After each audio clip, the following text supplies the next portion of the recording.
물이 새는 것 같은즉 싸움이 일어나기 전에 시비를 그칠 것이니라. 아멘. 우리 옆 사람 보면서 인사 나누도록 하겠습니다. 주님의 평화가 너와 함께하기를. 네, 이번 한 주간도 여러분들에게 주님이 주시는 평안이 늘 가득하기를 바랍니다. 인간은 사회적인 동물이라고 하죠. 그래서 인간은 홀로 살 수가 없어서 이 사회라는 것을 형성을 하고 그 사회 안에서 다른 사람들과 끊임없이 교제하면서 상호작용을 하면서 살아갑니다.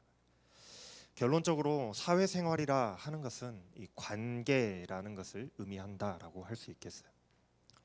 사람은 태어나면서부터 죽을 때까지 끊임없이 수많은 관계를 형성하면서 살아가고 그 관계들이 모여서 결국에는 이 나라는 존재를 형성하게 됩니다. 태어나면서부터 부모님과 관계를 형성하게 되죠. 그게 바로 가족이에요. 학교에서는 선생님과 또 친구들과 관계를 형성하고 직장에서는 관련돼 있는 사람들과 관계를 형성하게 됩니다. 인간은 이렇게 끊임없이 관계를 형성하면서 살아가게 돼요. 그렇다고 항상 좋은 관계만 형성하고 살아가는 것은 또 아니죠. 때로는 관계가 단절되기도 합니다. 나랑 안 맞는 사람, 불편한 사람, 싫은 사람 또는 위험한 사람, 그런 사람과는 관계를 맺을 수 있는 기회는 있었지만 관계를 형성하지 않고 우리가 단절하기도 하죠. 내가 누구와 어떤 관계를 형성하고 또 그 관계를 계속해서 유지하면서 살아가느냐에 따라서 나라는 사람의 인생 또한 여러 가지 형태로 또 다른 형태로 이렇게 바뀌어져 갈 수 있는 거예요. 그래서 부모님들께서 항상 우리에게 어렸을 때 하셨던 말씀이 있죠. 좋은 친구를 사귀어라. 못된 친구는 멀리하라. 그렇게 말씀하셨어요. 근묵자 흙이라고 검은 묵을 가까이 하면 나 또한 검게 물들기 때문입니다. 그래서 인간에게 있어서 관계라는 것은 나뿐만이 아니라 양쪽 모두에게 너무나도 중요한 거예요. 달리 말하면 관계를 형성하는 데에도 지혜가 필요하다 할 수 있는 겁니다. 관계를 형성하는데 지혜가 필요해요. 내가 어떤 사람과 관계를 맺고 어떤 사람과 거리를 두느냐에 따라서 우리의 삶이 달라질 수 있기 때문입니다. 어찌 보면 인생을 성공하기 위한 성공한 사회생활을 하기 위한 방법이 바로 이 관계를 하는 지혜에 담겨 있다라고 할 수 있겠어요. 그래서 오늘 본 말씀을 가지고 말씀을 이렇게 준비하면서 말씀을 묵상하는데 오늘 이 말씀이 무엇을 우리에게 말씀하고 계시는가 하는 것을 계속해서 고민하게 됐습니다. 이 오늘 말씀을 한 단어로 요약하면 뭐라고 할 수 있을까? 무엇일까? 키워드가 뭘까라는 걸 고민했어요. 그런데 그때 문득 떠오르는 한 단어가 있습니다. 그게 바로 관계예요. 관계. 우리가 인생을 살아가면서 겪게 되는 무수한 관계들 속에서 어떻게 하면 지혜롭게 행동할 수 있을까? 어떻게 하면 우리가 올바로 살아갈 수 있을까? 또 어떻게 하면 하나님의 뜻대로 우리가 살아갈 수 있을까? 그것을 알려주고 있는 관계의 지혜를 알려주고 있는 말씀이 오늘 말씀이구나 하는 생각이 들었기 때문에 그래요. 우리가 오늘 말씀 쭉 읽어보셨으면 여러분들 아실 거예요. 그냥 언뜻 보기에는 너무나도 통일성이 없는 그냥 다양한 주제들 가지고 그냥 여러 개의 격언들을 이렇게 모아서 놔둔 그런 모음집 같아 보입니다. 하지만 그 속에서 우리는 이 관계라는 것에 대한 교훈을 우리가 배워볼 수가 있어요. 오늘 또 이 솔로몬이 이 관계에 대해서 격언들을 이야기하고 그것들을 가르치고 있는 것들을 우리가 한 절씩 우리가 살펴보도록 하겠습니다. 1절 말씀이에요. 마른 떡 한 조각만 있고도 화목하는 것이 제육이 집에 가득하고 다투는 것보다 나으니라.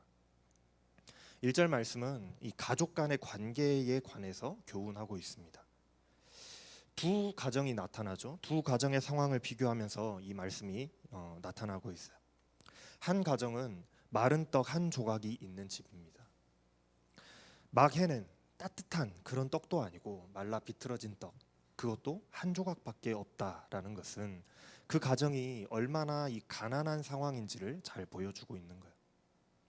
비록 먹을 것이 없기는 하지만 가난한 가정이기는 하지만 가족 간의 관계가 화목한 가정입니다. 반대로 다른 가정은 집에 제육이 가득하다고 기록하고 있어요. 저도 오늘 점심에 제육볶음 먹었는데 우리가 좋아하는 제육볶음의 그 제육을 말하는 것은 당연히 아닙니다. 제사에 쓰이는 고기, 제육이라고 하는 거예요. 집에 그런 제사를 드릴 때 썼던 고기가 가득하다라고 하는 것은 그만큼 그 집이 부유한 가정이었다라는 것을 우리에게 말해주고 있어요. 그런데 이 집은 가진 것은 많을지 몰라도 다툼이 또한 가득한 집이라는 거예요. 제물로 쓰이는 고기가 가득하다라는 것은 아마도 서로를 화목하게 하는 화목 제물로 사용되고, 그것을 이제 화목 제물은 제사를 드리고 나면 그걸 가지고 이제 서로 나눠 먹거든요. 그 함께 나눠 먹을 고기가 가득하다는 거예요. 겉으로 보기에는 하나님께 제사를 드리고 하나님께 예배를 하면서 하나님 우리가 화목하게 해주세요 하고 화목제를 드려놓고, 실상은 돌아서서 집 안에서는 다툼이 가득하다는 것이죠. 이율배반적이잖아요. 어떤 교훈을 주고 있습니까? 겉보기에 부유한 것이 그것이 중요한 것이 아니고 행복한 것이, 부유한 것이 중요한 것이 아니라 행복한 것이 중요하다라고 말씀하고 있는 거예요. 온 가족이 먹을 것이 그 마른 떡 한 조각밖에 없다라고 할지라도 가족 간의 관계가 화목한 가정이 정말로 행복한 가정이다라는 것을 우리에게 말해주고 있습니다. 2절 말씀은 슬기로운 종은 부끄러운 짓을 하는 주인의 아들을 다스리겠고 또 형제들 중에서 유업을 나누어 얻으리라. 고대 시대에는 이 집에 노예나 종이 흔히 있었습니다. 오늘날을 살아가는 우리에게는 조금 공감이 안 될지도 모르겠어요. 그래도 우리가 여기에서 배울 것이 있습니다. 사실 종과 주인은 주인과 종의 관계는 가족의 관계는 아니죠. 아무리 종이 주인을 잘 섬기고 잘 따른다고 할지라도 종이 주인의 가족이 될 수는 없습니다. 그러나 슬기롭고 지혜로운 종, 그런 슬기로운 종은 남에게 내놓기 부끄러운 자녀보다도 오히려 낫다라고 말씀하고 있어요. 그래서 심지어 이 주인의 아들임에도 불구하고 종이 그 아들을 다스리겠고, 또 종이 아들이나 물려받을 수 있는 그 재산을 물려받을 수 있을 정도로 마치 양아들로 입적된 것처럼 그렇게 할 수 있다라고 말씀하고 있어요. 솔로몬의 아들이 그랬거든요. 솔로몬의 아들 르호보암은 아버지 그 솔로몬의 종들, 그러니까 원로들이죠. 원로 신하들이 말하는 그 말들을 듣지 않고 자기 또래 신하들이 이야기하는 말을 듣고 가혹한 정치를 펼쳤다가 이스라엘이 쪼개졌잖아요. 자신의 종이었던 여로보암에게 그 이스라엘의 10지파를 빼앗기게 돼요. 그렇게 되는 거예요.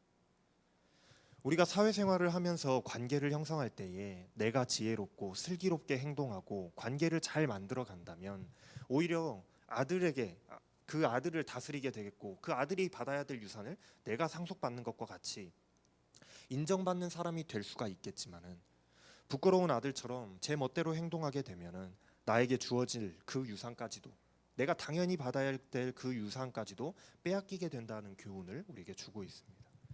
그래서 우리는 항상 누군가를 대할 때에 누군가를 대하든지 누구를 대하든지 성실하고 올바르게 행해야 된다라는 거예요. 그것이 바로 관계를 형성하는 지혜라는 겁니다. 3절하고 4절 말씀은 여러분들이 조금 더 주의 깊게 보셔야 돼요. 도가니는 은을, 풀무는 금을 연단하거니와 여호와는 마음을 연단하시느니라. 사람이 그렇게 올바른 관계를 형성하고 또 올바른 삶을 살아가기 위해서는 무엇보다 마음가짐이 중요하다라는 거예요. 올바른 마음, 특히나 하나님의 뜻을 따르는 그 고든 마음이 우리에게 필요합니다. 그래서 하나님께서는 우리의 마음을 연단하신다고 말씀하고 있어요. 마치 뜨거운 도가니가 은을 단련해서 순은을 만들어내고 풀무와 같은 그 용광로가 금을 단련해서 순금을 만들어내듯이 하나님께서는 하나님의 방법으로 하나님의 사람들의 마음을 연단하신다는 거예요. 하나님의 방법과 하나님의 뜻대로 세상을 살아갈 수 있도록 우리의 마음을 먼저 단련하시고 연단하신다는 겁니다. 4절 말씀에 악을 행하는 자는 사악한 입술이 하는 말을 잘 듣고 거짓말을 하는 자는 악한 혀가 하는 말에 귀를 기울이느니라. 반대로 악을 행하고 거짓말을 하는 사람은 사악한 입술이 하는 말, 악한 혀가 하는 말, 그런 말에 귀를 기울인다는 거예요. 하나님의 말씀에 귀를 기울이지 않습니다. 사악하다 하는 것은 헛된 것, 공허함이라는 그런 뜻을 가진 단어를 사용하고 있는데, 허탄하고 사악한 말, 범죄의 말, 우상 숭배의 말과 같은 하나님의 뜻과는 전혀 반대되는 그런 말들을 이야기하는 거예요. 악한이라는 이 단어는 탐욕이라는 그 의미의 단어가 사용되었습니다. 그러니까 탐욕을 추구하는 말에 거짓말을 하는 사람은 그런 데다가 귀를 기울인다라는 거예요. 그러니 올바른 마음과 정말로 올바른 관계로 세상을 살아가기를 원하는 사람들이라고 한다면 하나님의 뜻에 반대되는 이런 말에 귀를 기울여서는 안 된다라는 거예요. 오직 하나님의 말씀에 귀를 기울여야 한다라는 것을 우리에게 알려주고 있는 거예요. 이 3절과 4절 말씀이 오늘 말씀의 아주 중요한 포인트가 됩니다. 5절 말씀을 보면은 가난한 자를 조롱하는 자는 그를 지으신 주를 멸시하는 자요, 사람의 재앙을 기뻐하는 자는 형벌을 면하지 못할 자니라. 가난한 사람들은 동서고금을 막론하고 항상 무시받기 쉬운 존재였습니다. 지금도 그렇죠. 특히나 더 그런 것 같아요. 이 말씀이 특별히 하나님께서 부자보다 가난한 자를 더 사랑하신다, 그런 말씀을 하고 있는 게 아닙니다. 그런 말씀을 하고 있는 게 아니에요. 하나님은 부자도 사랑하시고 가난한 자도 형편에 따라 상관없이 하나님께서는 모두를 사랑하세요. 왜냐하면 그 모든 사람은 하나님께서 한 사람 한 사람 창조하셨기 때문입니다. 하나님께서 창조하신 사람이기 때문에 뭐 부자거나 가난하거나 그런 거 상관없이 하나님께서 모두를 다 사랑하시는 거예요. 그런데 인간의 기준에서 가난한 자를 가진 것 없다는 이유로 조롱하는 사람들이 있다라는 거죠. 그 사람들을 멸시하는 자들이 있다라는 거예요. 다른 이유가 아니라 그 사람이 단지 가난하다는 이유 때문에 그렇다는 겁니다. 그러나 우리가 알아야 될 것이 있어요. 그 사람 또한 하나님께서 창조하신, 하나님께서 사랑하시는 하나님의 자녀라는 사실이에요. 그렇기 때문에 만약 누군가가 가난한 자를 조롱한다면, 멸시한다면 그 사람을 창조하신, 가난한 자를 그 사람, 내가 멸시하고 있는 그 사람을 창조하신 하나님을 조롱하는 것이 되는 겁니다. 또 다른 사람이 당하는 재앙을 보고 즐거워하면서 기뻐하는 사람은 똑같은 이유로 형벌을 면치 못할 거라고 하나님께서 또 말씀하시는 거예요. 하나님께서 사랑하시는 자의 그 환난을 보면서 기뻐하고 있으니 심판을 면치 못할 거라 말씀하시는 거예요. 그러니 우리가 누군가를 대할 때에 그 사람이 마치 하나님인 것처럼 대해야 된다라는 거예요. 그 사람이 내가 관계를 맺고 있는 이 사람이 하나님인 것처럼 우리가 대해야 된다라는 겁니다. 왜냐하면 그 사람이 바로 하나님이 창조하신, 하나님이 사랑하시는 그 사람이기 때문에 그래요. 6절 말씀에 손자는 노인의 면류관이요 아비는 자식의 영환이라. 이 말씀에서 손자라는 것은 자손을 의미합니다. 그냥 문자 그대로 손자를 의미한다기보다는 자손 전체를 의미한다고 할 수 있어요. 옛날에 이 고대 시대에 가문에 자손이 많다라는 것은 그 당시에는 굉장한 축복이었어요. 요즘에도 그렇지만 그 당시에는 더더욱 그랬습니다.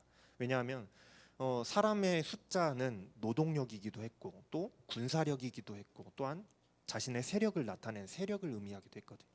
그래서 숫자라는 것이 많으면 많을수록 굉장히 좋았어요. 그러니 많은 자손이 있다는 것은 그 자손이 많다는 것 자체만으로도 집안의 어른들에게 면류관이 될 수 있었습니다. 또 반대로 자손들에게는 아버지, 할아버지, 조상, 이 우리의 위의 어르신들이 자신들의 영광이 되었다라는 거예요. 오늘날에도 그 좋은 집안과 아버지의 배경은 자녀들에게 큰 스펙이 되잖아요. 그러면 안 되는데 큰 스펙이 돼요. 자랑거리가 됩니다. 그래서 김광규가 맨날 그러잖아요. 시계 풀면서 뭐라고요? 아버지 뭐 하시노? 물어보잖아요. 물어보는 이유가 우스갯 이야기 같지만 그런 이유 때문이에요. 성경에서도 그래서 누군가의 이름을 말할 때 그 아버지의 이름 앞에다가 붙이는 경우가 굉장히 많습니다. 다윗의 아들 솔로몬의 잠언이라 이렇게 말하면서 아버지의 이름을 앞에다 붙이는 거예요.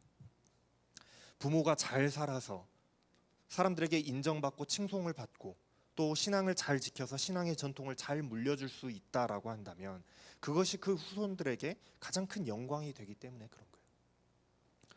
다른 무엇보다도 신앙으로 잘 키운 자녀들은 하나님과 사람들 앞에서 부모의 면류관이 됩니다.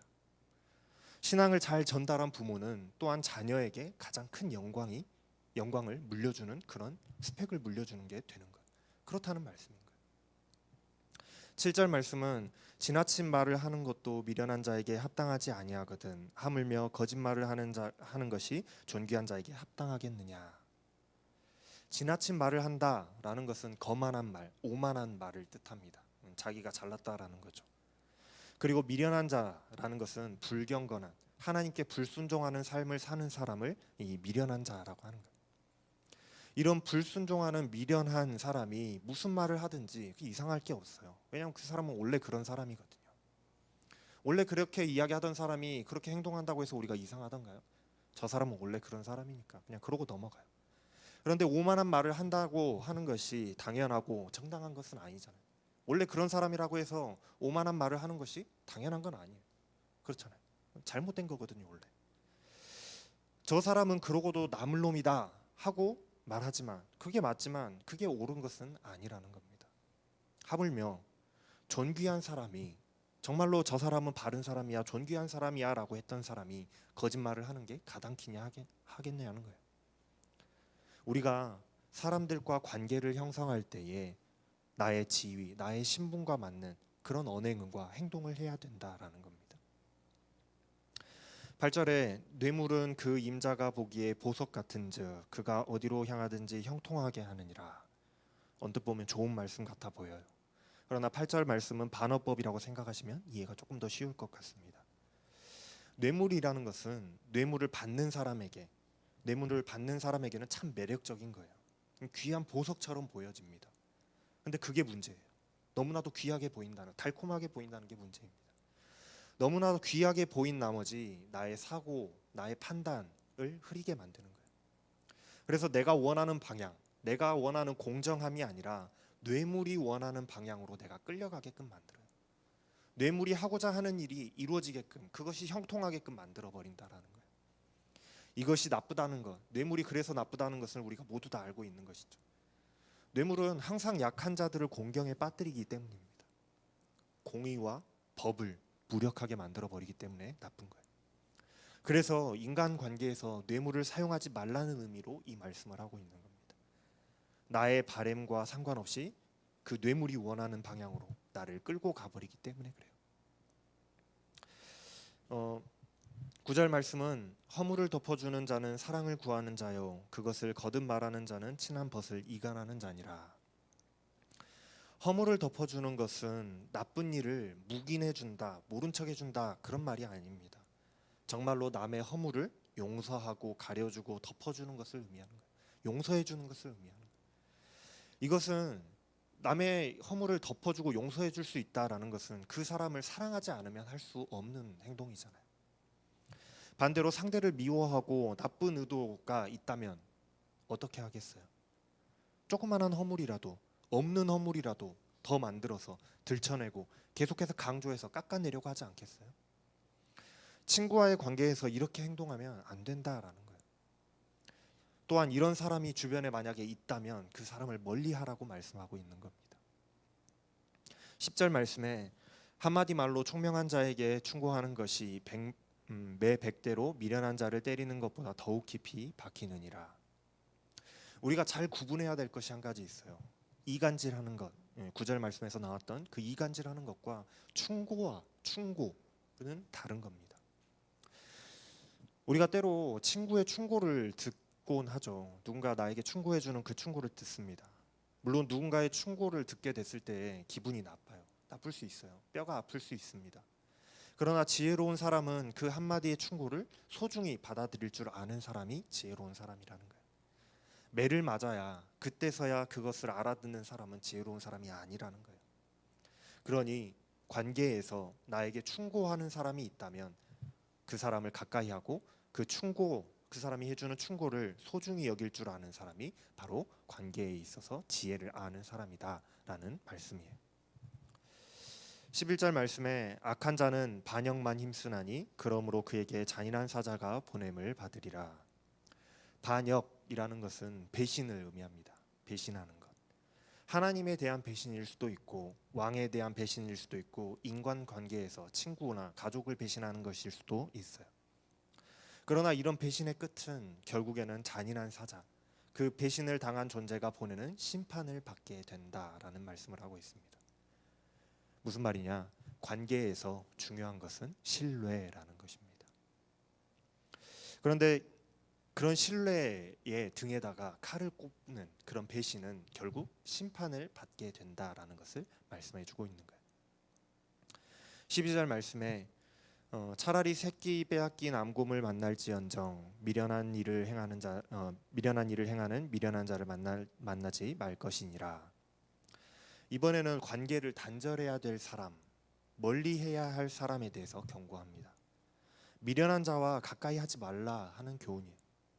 그것이 얼마나 무서운지, 미련한 사람을 가까이 하는 것, 나의 벗으로 사귀는 것이 얼마나 무서운 것인지, 차라리 새끼를 빼앗긴 그 암곰을 만나는 것이 낫다라고 말합니다.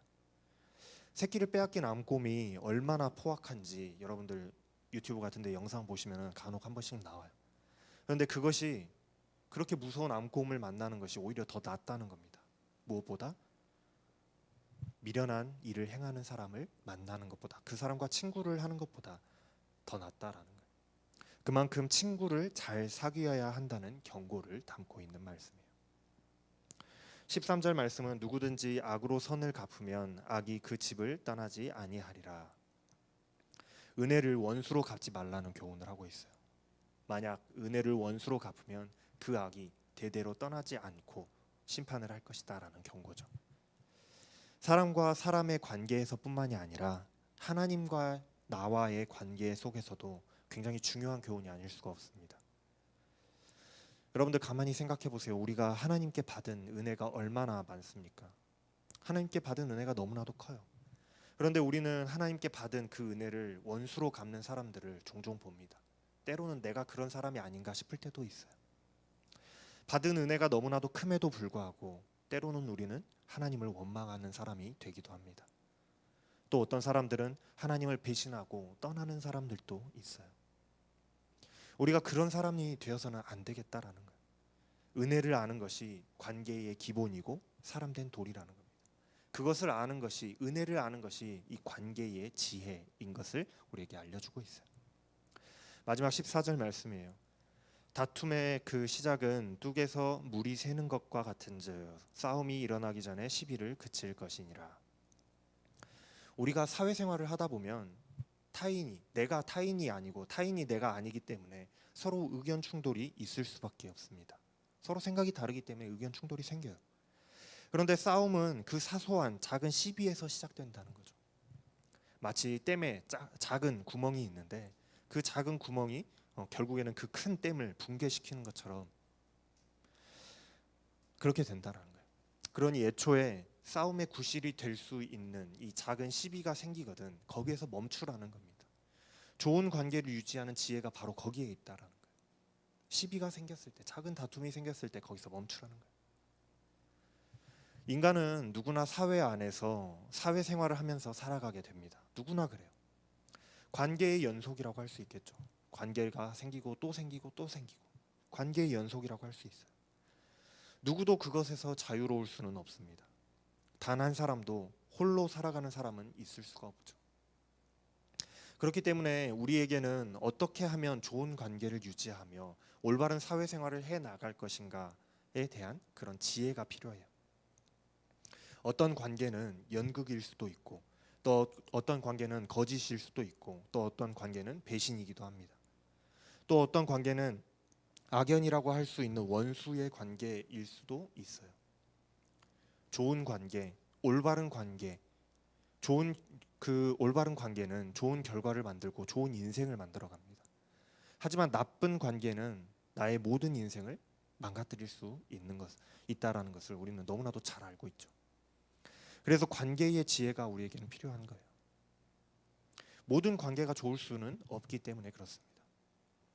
세상은 우리에게 많은 관계의 방법과 기술에 관해서 이야기해 줍니다. 좋은 교훈들이 그런 이야기들을 하고 있어요. 이렇게 하는 것이 좋은 관계를 잘하는 것이다. 사회생활 잘하는 것이다. 좋은 방법과 기술들을 알려줍니다.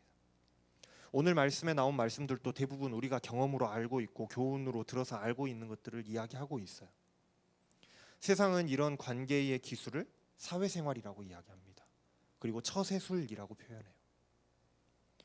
사회생활을 편하게 하는 법, 사회에서 성공하는 법을 목적으로 우리에게 가르치고 있는 관계 기술들이에요. 그러나 오늘 말씀이 가르치고 있는 관계의 방법은 잘 먹고 잘 살고 성공하는 기술이나 처세술을 가르치고 있다라고 하기보다는 행복한 삶, 올바른 삶, 하나님의 뜻을 따르는 삶, 그런 의미에서 성공한 삶을 살아가는 올바른 관계의 방법을 우리에게 알려주고 있습니다. 그것이 바로 이 관계의 지혜, 그것의 핵심이에요. 말씀은 우리의 마음을 단련하라고 가르치고 있어요. 말씀은 우리에게 너희들의 마음을 단련하라 하고 가르치고 있습니다. 아까 3절과 4절이 굉장히 중요하다고 말씀드렸죠. 하나님이 단련하시는 마음의 단련을 받아야 한다라고 우리에게 가르쳐주고 있어요.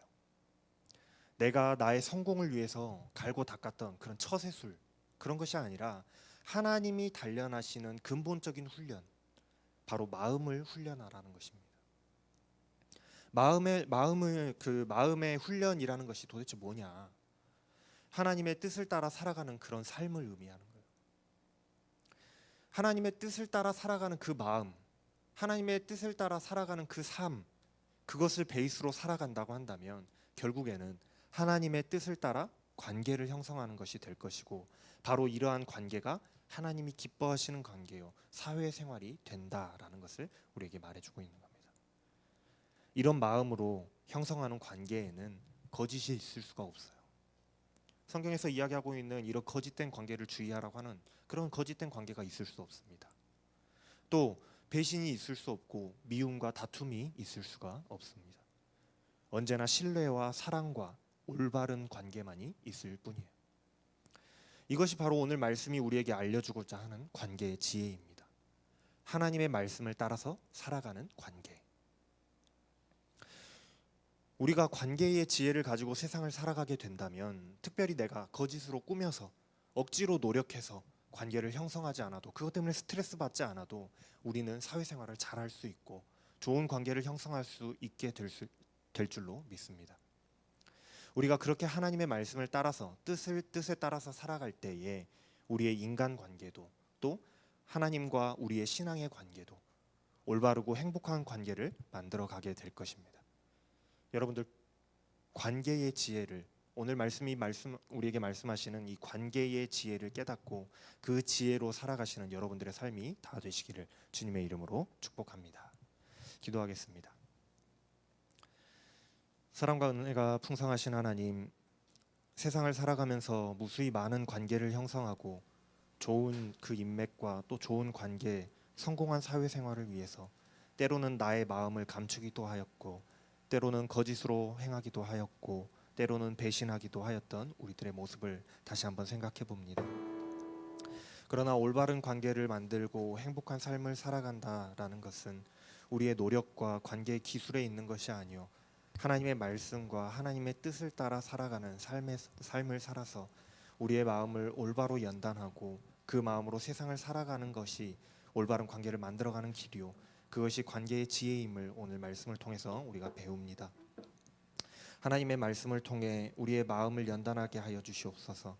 그래서 우리가 하나님의 말씀을 따라 살아가는 삶을 살아가게 하여 주시고, 또 나의 이웃과 또 하나님과 올바른 관계를 맺는 삶을 살아가게 하여 주시옵소서. 이 모든 말씀 우리 주 예수 그리스도의 이름으로 감사하며 기도합니다. 아멘. 자리에 일어나